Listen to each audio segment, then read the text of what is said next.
Hey everyone, welcome back. So in this chapter, we shall be studying models which combine the autoregressive and the moving average processes. But before we get into those more complex models, we shall dive a little bit deeper into the autoregressive process.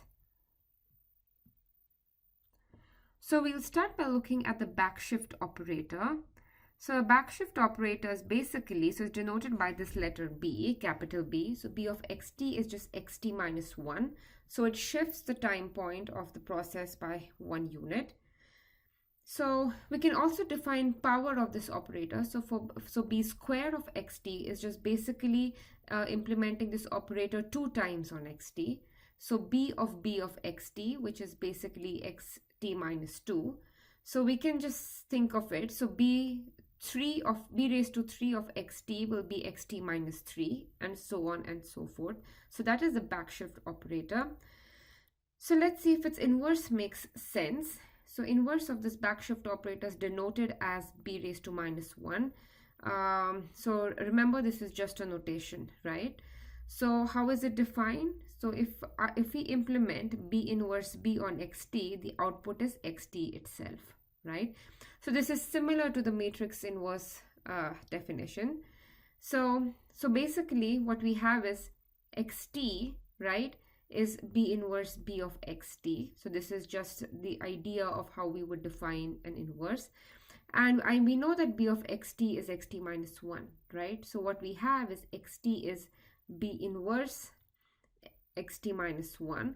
And if you think of it, so if I implement this operator, or if I apply this operator b inverse on xt minus 1, what I get is xt. This is just a different way of looking at it. And if you look at this equation, right, if I implement b inverse on xt minus 1, I go one step forward. So this inverse is called as a forward shift operator. So b is the backshift operator. And if you implement it at a time series, you go one time step back. Its inverse does the exact opposite. It's a forward shift operator. You implement it on a time series, you go one time step forward. Okay, so coming back to the autoregressive model. So if you remember, this is the equation of, this is the definition of the autoregressive model. So an autoregressive model of order P is xt equal to phi 1 xt minus 1, and so on. You go back p time steps, right? Plus wt, which is a white noise. All of these phi's are just constants. One condition you want is that phi p is non-zero, right? Because if phi p is 0, then the order is p minus 1 and not p. So it makes sense to impose this condition that if it is of order p, then this last coefficient, that is phi p, should be non-zero. So see that there is an additional condition to the definition, right? So in the previous chapter, when I defined autoregressive, I didn't mention the word stationary, but now we're defining an autoregressive process in such a way that we're assuming it is stationary. Okay. Another assumption, and we're also going to assume that mean of this xt is 0. This is not a big assumption, right? Suppose the mean is not 0, right? We can just replace xt in this, we can just replace xt by xt minus mu, which is the mean. So just like we can just center the process basically. So if we center the process, then this is what I get. So I'm replacing each xt by, xt minus mu. This is centering. So I'm just going to collect all of these constants, right? Phi 1 times mu, phi 2 times mu, all of these together in this alpha. So if you just rearrange terms, you get this. Alpha has this form. Main thing is that the main difference between a zero mean and a non-zero mean autoregressive model is this alpha. If the mean is not 0, then this alpha pops up. It's just a constant, not very interesting. So without any loss of generality from now onwards, we'll assume that if you are dealing with autoregressive models, we'll just assume that their mean is 0. This will make covariance calculations rather easier. okay? So we are going to assume that autoregressive process or model has a zero mean and that it is stationary.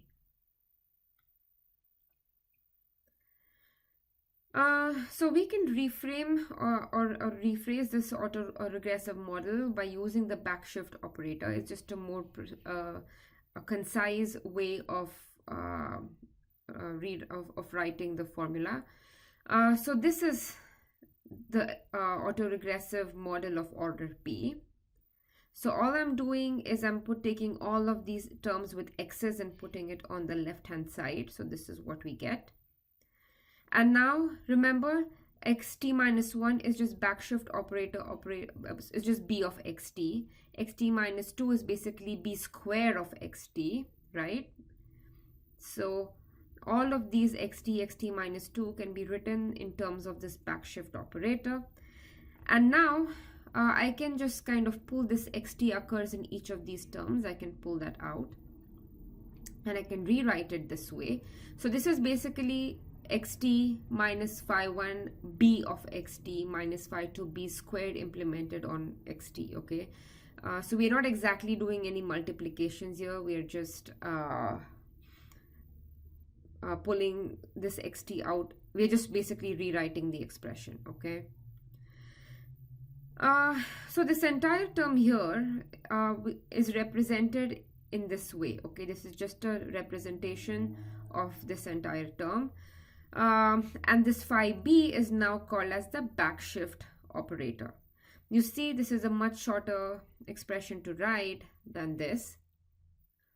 So this phi b is the backshift operator and it's defined in this particular way. It's basically this entire expression, okay? So that's the backshift operator. So we'll take a look at the AR1 model. That's the easiest model to look at. So xt is phi xt minus 1 plus wt. Wt is the white noise. Now we are going to iterate backwards, okay? So what do I mean by that? So I'm going to write, instead of xt, I'm going to write, so xt is basically phi times xt minus 2 plus wt minus 1, right? So I'm implementing this formula of AR1 model on xt minus 1. This is what I get. I open out the brackets a little bit. We get this expression.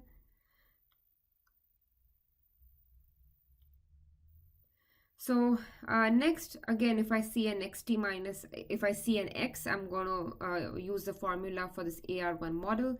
So xt minus 1 is phi times xt minus 3 plus w xt minus 2. Again, collect all of the phi terms and w terms, so rearranging things a little bit. This is what we get. And we can keep on doing this and we can go back k steps, okay? So remember the, note the pattern, right? So phi 3, t minus 3, then the powers of this phi keep reducing, and this, if it's phi squared, is wt minus 2. So we can capture this pattern. To write it more generally, phi k xt minus k, phi raised to j wt minus j, and this j is going from 1 to k minus 1, okay? So we can, if we can go back k steps, we can go back, you know, infinitely many steps. So this is the expression we have now. If we keep continuing, you know, this is what we get, right? So we've gone back infinitely many steps. All of the x's are gone and we just have the white noise in our model. But does this make sense, right? Does this expression make sense? So there are a couple of conditions that we need. One condition is this absolute value of phi is less than 1. So imagine if phi is 2, right? 2 raised to infinity is what, like, is it diverges basically, right? So in order for this summation to converge or to have an actual value, we need these two conditions. The first one says that this phi absolute value has to be less than 1. So if it is less than 1, then if we increase this exponent, so even if we raise it to 100, 200, this phi will not diverge. It will not explode. So the second condition basically is saying, so what does it say? It says supremum, that is like the maximum. So if we take variance of this process at each time points, and if I look at the supremum of it over all of the time points, it has to be finite. This makes sense if we don't want our process, our random, our process to have infinite variance, right? So if we have these two conditions, then we can rewrite the model in this fashion.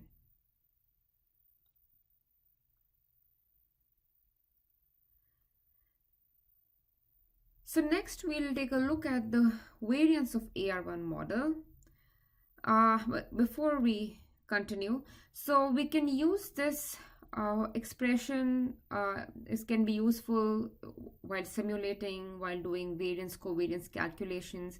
If you look at the textbook, it will use this form to calculate the autocorrelation function. I'll be using a different technique, but there are certain uses to rewriting this model in this particular fashion.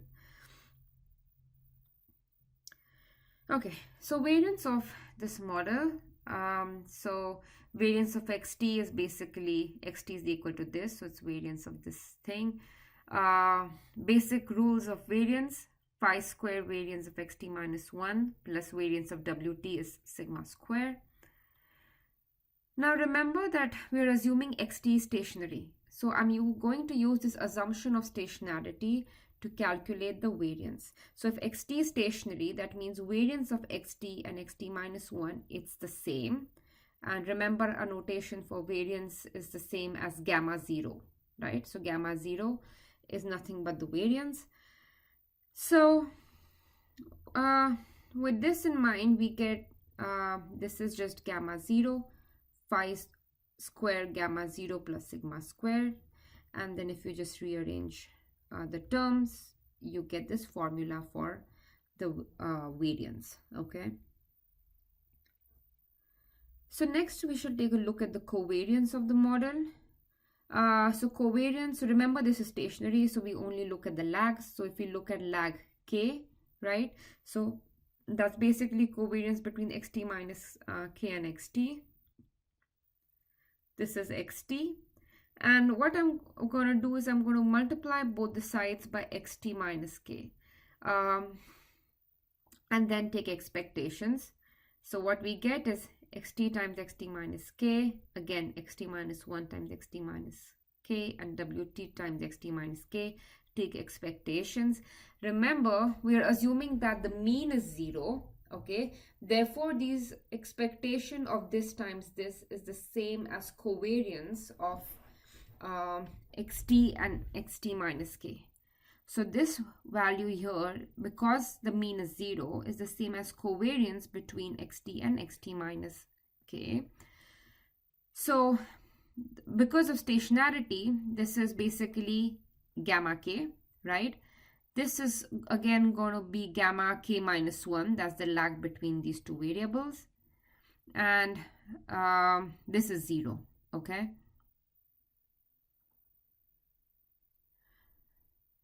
So what we have is this formula, which says that gamma k is phi times gamma k minus 1, and k goes on 1, 2, and so on, right?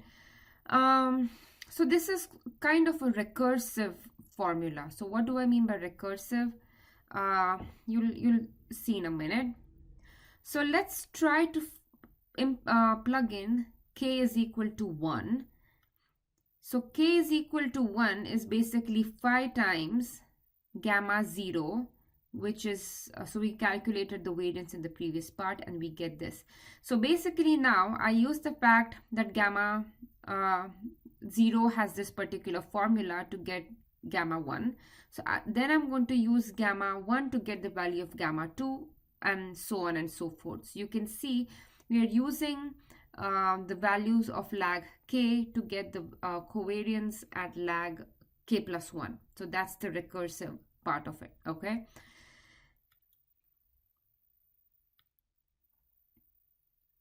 So again, this is the recursive formula that we had. Next, we'll plug in k equal to 2. Again, gamma 2 is phi times gamma 1. And we know that gamma 1 is phi times gamma 0. So basically, gamma 2 is phi square times gamma 0. And we know what gamma 0 is, right? In general, phi k is phi raised to gamma k is phi raised to k times this variance. Okay, so this is the general form of covariance. From this, we can easily write the autocorrelation function, right? So if we just divide by the variance, what we get is correlation at lag k is basically just phi to the power k. So this is a very nice and neat looking formula. So let's see if we can make some more sense out of this, okay? So what we had is correlation or autocorrelation function at lag k of an autoregressive 1 process is phi to the power k, okay? So since we're assuming that phi is less than 1, okay, so remember in a couple of slides back, we said for that infinite representation to make sense, we're going to assume that absolute value of phi is less than 1, okay? So since phi of absolute value of phi is less than 1, and so this correlation would decrease as we increase the lag, okay? Now, if this phi happens to be positive, right, positive raised to anything is a positive number, so all of the correlations are positive.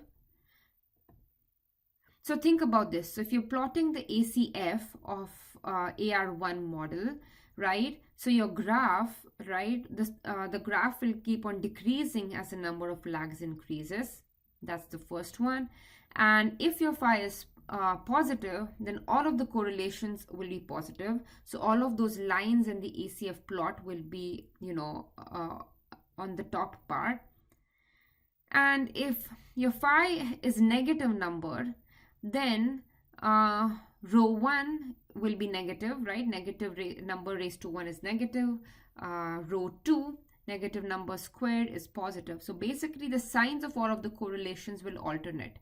So imagine how your autocorrelation function graph will look like, right? You'll have lines going up and down and downwards, right? On the negative side, basically. So if you plot the ACF of any data set, and if it has some of these properties, then maybe, right, that time series is an autoregressive model. Perhaps it is an AR1 process. So we get clues about different processes based on the properties or based on the graphs of the autocorrelation function. So next we'll take a look at the AR2 model, or the autocorrelation function of the AR2 model. So this is the AR2 process. Again, we use the same trick. I multiply both the sides by xt minus k to find the autocovariance at lag k. So remember, means are 0 and this process is stationary. So what I get is this. So again, this is a recursive relation, but now phi k depends on phi k minus 1 and phi k minus 2, okay? We can divide both the sides by the variance to get this in terms of the autocorrelation function, right? So this is a recursive formula. First, you'll calculate autocorrelation at, autocorrelation at 0, 1, 2, and you'll keep doing this successively. So these kind of formulae are called as Yule-Walker equations, okay? So in these time series model, be it AR1 or moving average or anything, our focus is on obtaining these correlations, calculating correlations, right? That is important.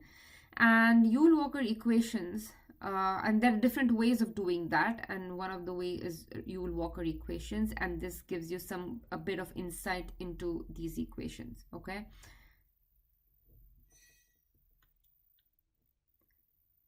so next this is the recursive formula, the Walker equation. Set k equal to 1, we get this.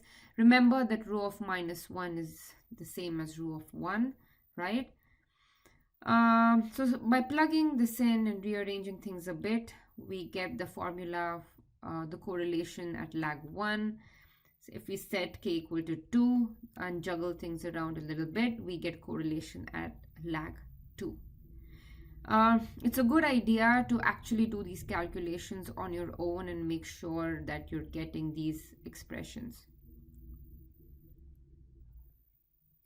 And then you can keep continuing this way, right? So you can calculate rho 3, 4, 5, 6, and so on, right? So that is all for this video. In the next video, we shall take a look at some examples of AR models. See ya.